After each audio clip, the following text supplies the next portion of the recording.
शांति पे काला साया, पहलगाम टेररिस्ट अटैक। अप्रैल 22, 2025 को जम्मू एंड कश्मीर के पहलगाम का सुंदर नजारा एक भयानक आतंकी हमले से टूट गया। एक कायराना हमले में 26 मासूम लोगों की जान चली गई, 25 इंडियन और एक नेपाली सिटीजन। ये शांत शहर, जो अपनी खूबसूरती के लिए जाना जाता है, खून खराबे का मंजर बन गया। बॉर्डर पार से काम करने वाले कुख्यात आतंकवादी संगठन लश्कर-ए-तैयबा और जैश-ए-मोहम्मद को तुरंत इस जघन्य अपराध के लिए जिम्मेदार ठहराया गया। इस हमले ने पूरे इंडिया में सदमे की लहर दौड़ा दी, जिससे व्यापक निंदा हुई और कड़े जवाब की मांग उठी। पहलगाम हमला आतंकवाद के लगातार खतरे की एक कड़ी याद दिलाता है, जो इस क्षेत्र को परेशान करता रहता है। इसने मासूम नागरिकों की असुरक्षा को उजागर किया और इस खतरे से निपटने के लिए ठोस प्रयासों की तत्काल आवश्यकता पर जोर दिया। इस हमले ने इंडिया पाकिस्तान रिश्ते की जटिल भू राजनीतिक वास्तविकताओं को भी सामने लाया। इसने दशकों से चले आ रहे संघर्ष को हवा देने वाले गहरे अविश्वास और दुश्मनी को रेखांकित किया। हमले की क्रूरता से भयभीत अंतर्राष्ट्रीय समुदाय ने इंडिया के साथ एकजुटता व्यक्त की। दुनिया के नेताओं ने इस कृत्य की निंदा की और जिम्मेदार लोगों को न्याय के कटघरे में लाने का आह्वान किया। हालांकि पहलगाम हमला कोई अलग घटना नहीं थी। यह आतंकवाद के लंबे और खूनी इतिहास की एक भयानक याद दिलाता है, जिसने दक्षिण एशिया में शांति की तलाश पर एक लंबा साया डाला है। ऑपरेशन सिंदूर इंडिया का बदला। विनाशकारी पहलगाम हमले के बाद इंडिया ने एक मजबूत और निर्णायक प्रतिक्रिया का वादा किया। 7 मई 2025 को इंडियन एयरफोर्स ने ऑपरेशन सिंदूर शुरू किया, जो पाकिस्तान और पाकिस्तान अधिकृत कश्मीर के अंदर आतंकवादी ढांचे को निशाना बनाने वाले सर्जिकल स्ट्राइक की एक सीरीज थी। ऑपरेशन, जिसे सावधानी पूर्वक योजना बनाई और अंजाम दिया गया, का उद्देश्य आतंकवादी नेटवर्क को खत्म करना और प्रतिरोध का स्पष्ट संदेश देना था। इस ऑपरेशन में 9 प्रमुख स्थानों पर सटीक हमले शामिल थे, जिनमें मुरीद के, बहावलपुर, कोटली, मुजफ्फराबाद और सियालकोट शामिल हैं। निशाने पर मार्कस सुभान अल्लाह बहावलपुर और मार्कस तैयबा मुरीद के जैसे प्रमुख आतंकवादी कैंप थे, जो आतंकवादी संगठनों के लिए प्रशिक्षण मैदान और संचालन केंद्र के रूप में जाने जाते हैं। हमलों को सटीकता के साथ अंजाम दिया गया, जिससे आसपास के नुकसान को कम किया गया और किसी भी नागरिक हताहत होने से बचा गया। ऑपरेशन सिंदूर ने इंडिया की आतंकवाद विरोधी रणनीति में एक महत्वपूर्ण वृद्धि को चिह्नित किया। इसने आतंकवादियों से लड़ने और उनके समर्थन ढांचे को ध्वस्त करने के इंडिया के संकल्प को प्रदर्शित किया। ऑपरेशन ने इंडिया की बढ़ती सैन्य क्षमताओं और अपने राष्ट्रीय सुरक्षा हितों की रक्षा के लिए उनका उपयोग करने की इच्छा को भी उजागर किया। ऑपरेशन के अंदर टेक्नोलॉजी और टारगेट्स। ऑपरेशन सिंदूर ने इंडियन एयरफोर्स की उन्नत तकनीकी क्षमताओं का प्रदर्शन किया। ऑपरेशन में राफेल लड़ाकू जेट विमानों की तैनाती शामिल थी, जो अपनी चपलता, बहुमुखी प्रतिभा और सटीक हमले की क्षमताओं के लिए प्रसिद्ध है। राफेल स्कैल्प और AASM हैमर मिसाइलों से लैस थे, जो अत्याधुनिक हथियार हैं, जिन्हें गहरी पैठ और सटीकता के लिए डिजाइन किया गया है।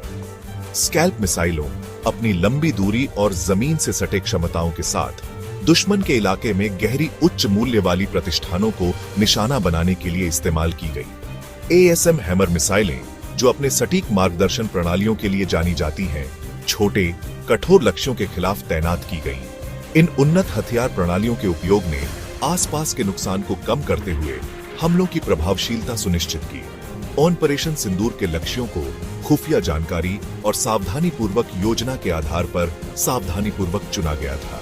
ऑपरेशन का उद्देश्य आतंकवादी संगठनों के प्रमुख लोगों को बेअसर करना, उनकी प्रशिक्षण और संचालन क्षमताओं को बाधित करना और उनके समर्थन ढांचे को कमजोर करना था।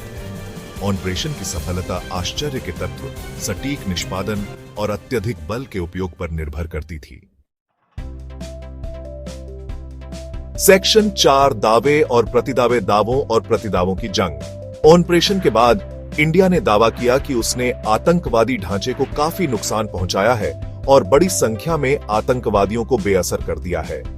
इंडियन सूत्रों के अनुसार उच्च पदस्थ कमांडरों और गुर्गों सहित लगभग 70 आतंकवादी मारे गए। इंडिया ने यह भी दावा किया कि हमलों ने केवल आतंकवादी प्रतिष्ठानों को निशाना बनाया और किसी भी नागरिक हताहत या नागरिक बुनियादी ढांचे को नुकसान से बचा।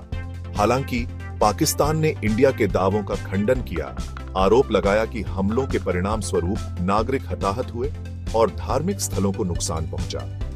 पाकिस्तान ने दावा किया कि हमलों में 26 नागरिक मारे गए और इंडिया पर उसकी संप्रभुता और अंतर्राष्ट्रीय कानून का उल्लंघन करने का आरोप लगाया।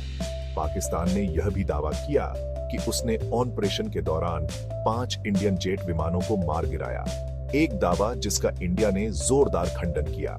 इंडिया और पाकिस्तान द्वारा प्रस्तुत परस्पर विरोधी आख्यान ऐसे अभियानों के बाद जानकारी की पुष्टि करने की चुनौतियों पर प्रकाश डालते हैं। दोनों देशों ने अपनी अपनी स्थिति के लिए अंतर्राष्ट्रीय समर्थन हासिल करने और कहानी को नियंत्रित करने की मांग करते हुए शब्दों के युद्ध में भाग लिया। स्वतंत्र सत्यापन की कमी ने क्षति और हताहतों की वास्तविक सीमा का पता लगाना मुश्किल बना दिया। सेक्शन 5, अंतर्राष्ट्रीय प्रतिक्रियाएं, संयम और बातचीत का आह्वान। अंतर्राष्ट्रीय समुदाय ने ऑपरेशन सिंदूर पर चिंता और सावधानी के मिश्रण के साथ प्रतिक्रिया व्यक्त की। संयुक्त राष्ट्र महासचिव एंटोनियो गुटेरेस ने इंडिया और पाकिस्तान दोनों से अधिकतम संयम बरतने और तनाव के किसी भी आगे बढ़ने से बचने का आग्रह किया। संयुक्त राज्य अमेरिका, यूनाइटेड किंगडम, रूस और चीन सहित प्रमुख शक्तियों ने स्थिति पर चिंता व्यक्त की और संकट को शांतिपूर्वक हल करने के लिए बातचीत का आह्वान किया। संयुक्त राज्य अमेरिका ने आत्मरक्षा के इंडिया के अधिकार को स्वीकार करते हुए दोनों देशों से बातचीत में शामिल होने और संघर्ष का शांतिपूर्ण समाधान खोजने का आग्रह किया। यूनाइटेड किंगडम ने इसी तरह की भावनाओं को प्रतिध्वनित किया, जिसमें तनाव कम करने और कूटनीति पर लौटने की आवश्यकता पर जोर दिया गया। रूस, इंडिया का एक पारंपरिक सहयोगी, ने संयम और बातचीत के जरिए शांतिपूर्ण समाधान का आह्वान किया। पाकिस्तान के करीबी सहयोगी चीन ने स्थिति पर गंभीर चिंता व्यक्त की और दोनों पक्षों से संयम बरतने का आग्रह किया। चीन ने बातचीत और परामर्श के जरिए कश्मीर मुद्दे के शांतिपूर्ण समाधान का भी आह्वान किया। अंतर्राष्ट्रीय समुदाय की प्रतिक्रिया ने इंडिया पाकिस्तान संघर्ष के वैश्विक प्रभाव और व्यापक अस्थिरता की संभावना पर प्रकाश डाला।